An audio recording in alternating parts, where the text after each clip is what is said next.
मनो सम्मान नहीं देते हैं, लेकिन हिंदू बताते हैं और सबके अंदर मुसलमानों का खौफ पैदा करते हैं कि अगर हम नहीं रहेंगे।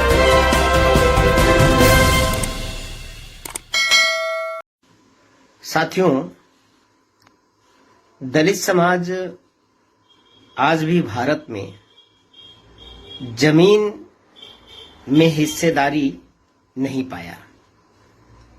आजादी के 75 साल बीत चुके हैं।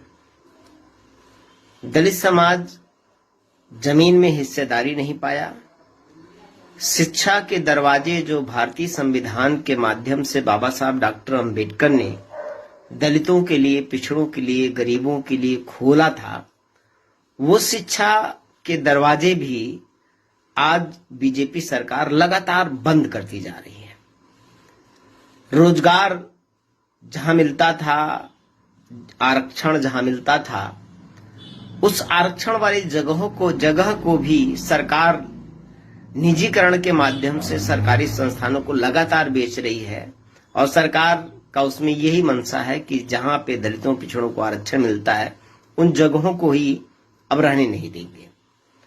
ये जो सरकार कर रही है और सरकार लगातार अपने मकसद में कामयाब हो रही है, इसके पीछे सिर्फ ये जो भाजपा आरएसएस के लोग हैं, जो सामंतवादी ताकतें, पूंजीपति ताकतें, पूंजीवादी ताकतें जो काम कर रही हैं, वो सफल अगर हो रही हैं तो सिर्फ इसके लिए वो दोषी नहीं है, बल्कि ध्यान से और गंभीरता से आप सोचिए, उनसे भी कहीं ज्यादा दोषी हमारे दलित समाज के नेता हैं। हमारे दलित समाज के नेता भी, हम जो दलित समाज है उसमें डर पैदा करते हैं। जैसे बीजेपी वाले आज पूरे भारत में लोगों को हिंदू और मुस्लिम करके, और जो बहुसंख्यक जिनको वो हिंदू बताते हैं, अमूमन वो सम्मान नहीं देते हैं, लेकिन हिंदू बताते हैं और सबके अंदर मुसलमानों का खौफ पैदा करते हैं कि अगर हम नहीं रहेंगे, अगर बीजेपी नहीं रहेगी तो मुसलमान आपको तबाह कर देंगे, बर्बाद कर देंगे।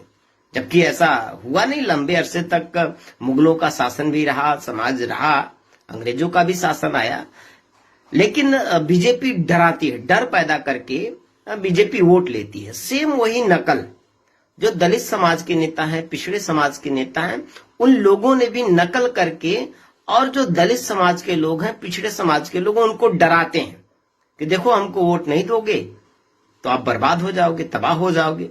भाई, हम आपको वोट भी दे रहे हैं, आप हमको बचा कहां रहे हैं ये बताइए। अब भाई, हमको आज तक जमीन में हिस्सेदारी नहीं मिला। दलित समाज ऐसा है कि आप जाएंगे गांव में देखेंगे, अन्य जगहों पे भी देखेंगे, तो एक डिसमिल जमीन के लिए आज भी भारत में दलित समाज तरस रहा है। और इस देश में जो जमींदार हैं, जो बड़े राजा रजवाड़े स्टेट टाइप के लोग हैं, हजारों एकड़ जमीनों के मालिक हैं। किसी के पास इस देश के अंदर हजारों एकड़ जमीन और किसी के पास एक डिसमिल भी जमीन नहीं। तो भारतीय संविधान सबको हर क्षेत्र में बराबर की भागीदारी देता है। ये भारतीय संविधान की मंशा है, बाबा साहब डॉक्टर अंबेडकर की मंशा है। तो अगर दलितों के हितैषी अपने आप को अंबेडकरवादी कहते हैं, तो उन्होंने अंबेडकर की इस मंशा को क्यों नहीं समझा कि जमीन में भी दलित समाज के लोगों को हिस्सेदारी मिलना चाहिए। इस हिस्सेदारी के लिए दलित समाज के लोग आज इस मुद्दे की बात नहीं करते।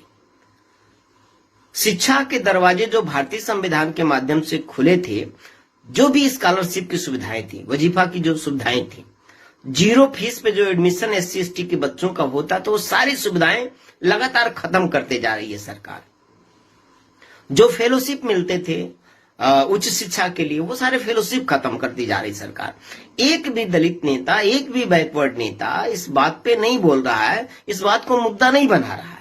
वो भी सिर्फ यही रोज दिन रात रटाने में लगा हुआ है कि हमको वोट दे दो, हमको MP बनाओ, हमको MLA बनाओ, हमको मुख्यमंत्री बनाओ, हमको PM बनाओ। PM नहीं बनाओगे, मुख्यमंत्री नहीं बनाओगे तो बर्बाद हो जाओगे।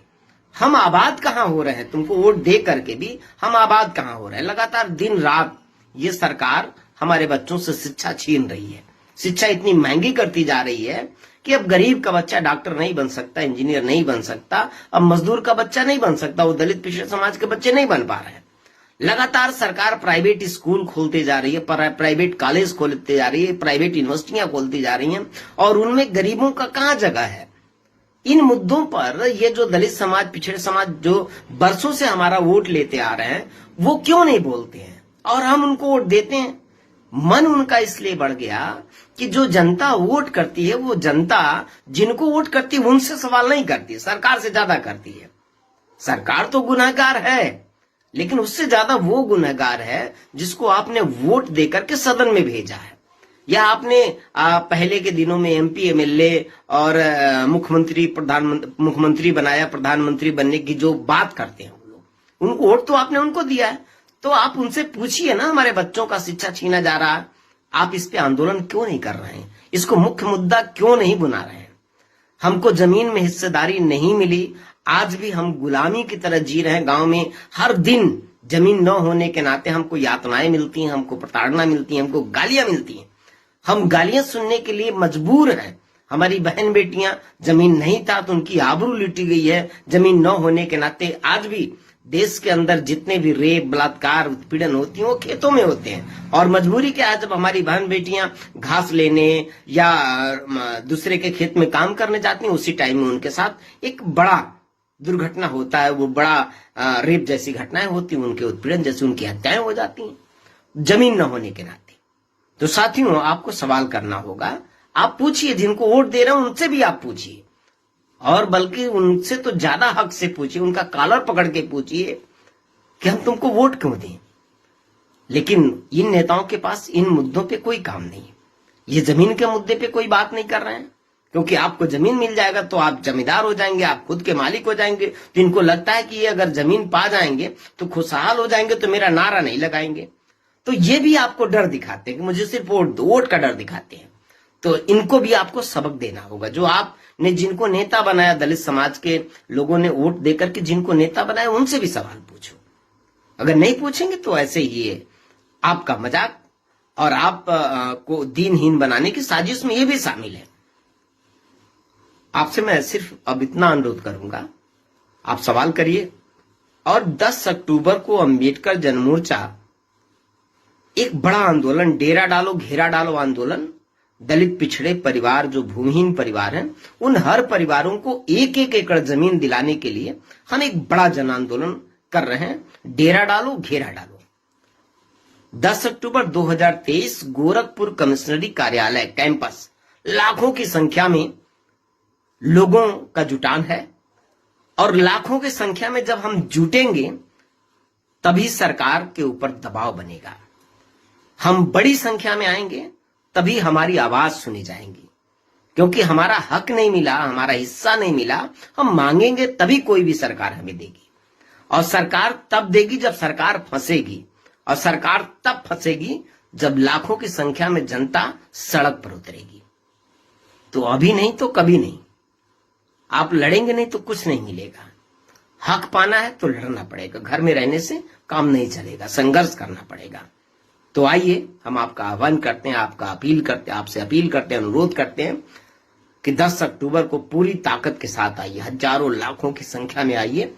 सभी साथियों तक संदेश भी पहुंचाइए, सबको बताइए भी, और बड़ी संख्या में आप आइए। 10 अक्टूबर याद रहे, ऐतिहासिक दिन है। हम जमीन की लड़ाई जीतेंगे तो हमारी आने वाली जो नस्लें हैं, हमारी आने वाली जो पीढ़ियां हैं, हमारे आने वाले जो बच्चे हैं, वो खुद स्वयं जमींदार होंगे, वो स्वयं अपनी जमीन के मालिक होंगे। हम भूमिहीन रहे तो हमारे बच्चे भूमिहीन न रहे। हम गुलामी की जिंदगी जिए, हमारे लोगों ने प्रताड़ना की जिंदगी जिया, तो हमारी आने वाली नस्लें जमीन के अभाव में प्रताड़ना की जिंदगी न जिए।